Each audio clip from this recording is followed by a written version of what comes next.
Next, we're going to bring in an enthusiastic group of consumers. So those are people that they're ready to buy. They're doing a project, they're replacing an appliance, and they need some tips from you.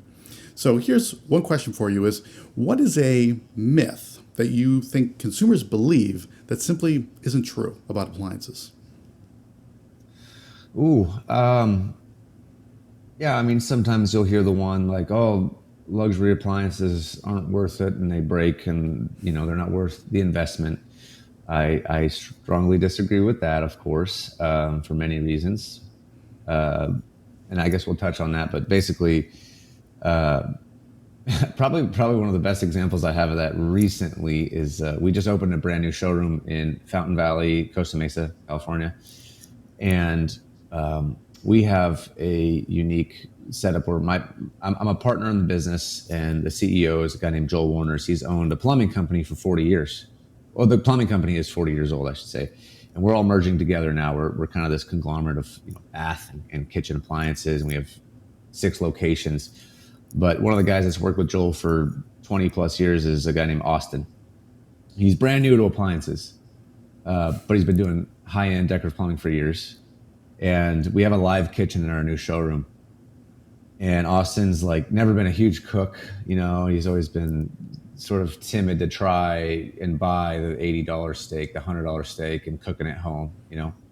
So like second week we're open, the team's like, let's cook, let's use all this stuff. And we've got the SKS sous vide range. We've got the Gaggenau and the Miele and the Wolf steam ovens. We've got the Gaggenau induction. We've got all the different gas burners from Blue Star to SKS to Wolf to Miele to try, right? And so Austin gets this spread. He get like some salmon, a tomahawk steak. And some of the sales team just say, all right, let's try this. Let's just do the basics that we know. And these guys were cooking up fine dining Michelin star stuff, And Austin's just like, I can't believe how easy it is with this equipment to get this quality of food. Because he's like, I use, some electric range at home and I don't want to cook on it. It's hard, it's tricky, the temperature's up and down. But yeah, the precision that you can have and with all the different ease of use features that these appliance manufacturers have put into them now, they're just incredible to use at home. I have some pretty nice appliances at home too, and my cooking has definitely seen a notch up just from learning how to use some of these features. And look, don't get me wrong, I love a bonfire and some open fire cooking as much as the next person. But let's be real, like you're not going to make that in the middle of your house or in your backyard. It's messy, it's smoky, it takes time. It's so nice to have some of these luxury appliances in there. And I'm not going to say it's for everybody or everyone needs to spend $50,000 to have a nice kitchen. You can do it for less. But certainly there's some things that are worth the splurge, and there's definitely some manufacturers that are worth spending the money and investing in because they'll last you, some of them, as long as you want to use them, 20 plus years. So I've a ton of questions about what you just said, but my first question is, and something you brought up was that when often you think luxury appliances, you're thinking bigger, better build quality, should last longer. But what you're saying is that you can actually cook better on them. Am I hearing that correctly? Oh, for sure. Yeah. No, I think it certainly helps. Yeah. You can look, if you've got a sear burner, if you've got a high temperature burner, you can sear like a restaurant quality steak. If you've got a steam oven, that's something that's just incredible. If you've never tried it or used it, you can soft boil, hard boil your eggs in it directly and cook your pasta and your grain directly in it. And it's like, 3 clicks of a button versus let my water boil. Let me, get it up to temperature. Then let me drop my eggs in and then let me dump the water out afterwards. It's fast, it's convenient, and it works. So yeah, there's a lot of these features that will help you cook better. It's not a guarantee. You still have to use your brain a little bit, but of course it's going to help. So the team that did this exercise, it was just the salespeople, or was a chef guiding the efforts? No chef. Actually, nobody we had one mother, and I'd say she probably had the most clout as a chef, just because she's got children she cooks for. But no, these guys just went for it, and we've got a team chat where we've got multiple stores on a text, and they're sending us these pictures, and it's like, you're at a steakhouse right now. Like, no, we just use the, SKS sous vide with a seared cast iron pan, and it came out great. So yeah, it was cool to see Austin's response afterwards. Being new to this, he's just like, "Wow, this is incredible. These appliances are like so much easier to use and get a better cooking performance out." So what a great tip for consumers looking at appliances, and if these appliances fall within their budget, that it can not just make your existing cooking better, but make you into a cook, and you'll enjoy it more, and the results will be better. So I think what a great tip on that. So you mentioned quickly, some appliances being worth the splurge. Any specific appliances in mind that you feel like could be worth the splurge? Well, I like to tell this story just because there used to be like a 1 to 3 brand answer to this. Because like back in the day, it was like, you want a built-in refrigerator, you're gonna go Sub-Zero. They're the first one, right?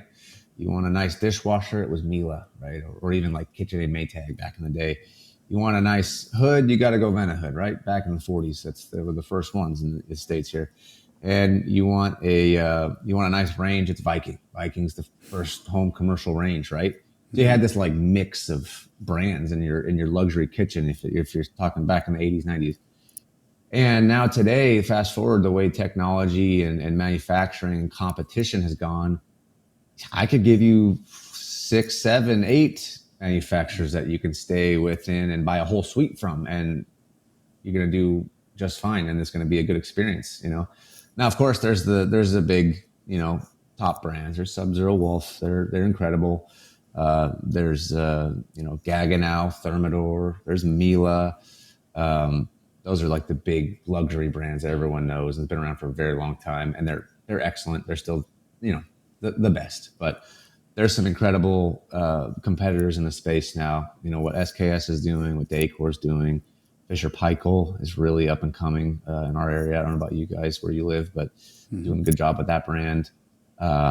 Blue Star, we have a Blue Star kitchen in the front of our store, and it's funny. It's like one of those brands where someone walks in and they kind of know quite a bit about it. They've done some research. Maybe they were a chef or they worked in a restaurant before, and they value the quality and the simplicity of Blue Star. And also there's the other clients that value the customization of a Blue Star.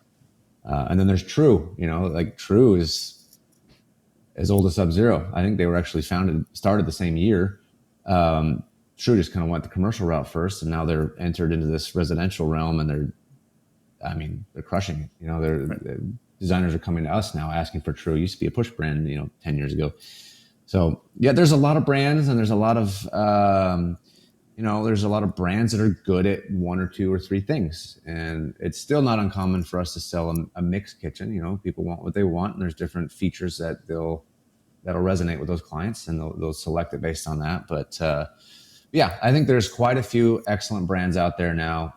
It's always going to come down, for me, doing this for so long, it's going to come down to where you live and what kind of support you have. It's extremely important for the after sale. We're fortunate. We're in Southern California, and we've got like every servicer, every showroom, every little ounce of resource here. So Southern California is a pretty nice place because we have, support all around us for the most part. Yeah, make sure you got support, and I will say, like, the best brands that I've worked with so far on the support side of things, Thermador, Gaggenau, we have excellent representation and support on the back end from them. And of course, Sub-Zero Wolf Cove is just, and their people are so good, and their customer service is one of the best in the industry, if not the best. So, yeah. Those are great tips, and what I love that for consumers is that, you might come in with preconceived conceptions about certain brands or brands you've never heard of, and you want to just stay where you're comfortable. Don't come in with an open mind. Come into the showroom with an open mind and be ready to be exposed to some stuff. Because especially for consumers, I'm thinking about appliances like you and I are. Maybe you think about it every 10, 20 years. Now you come in and everything's changed. So come in and be excited about the offerings there, because I haven't been in appliances as long as you have, but just in the short time I've been in appliances, it feels like the options have doubled or tripled or quadrupled in the last 10 years. For So sure. it's been pretty wild. So that's been great. So consumers, I think Mike gave you a lot of information to go on for you to hit your showrooms and go in with an open mind for.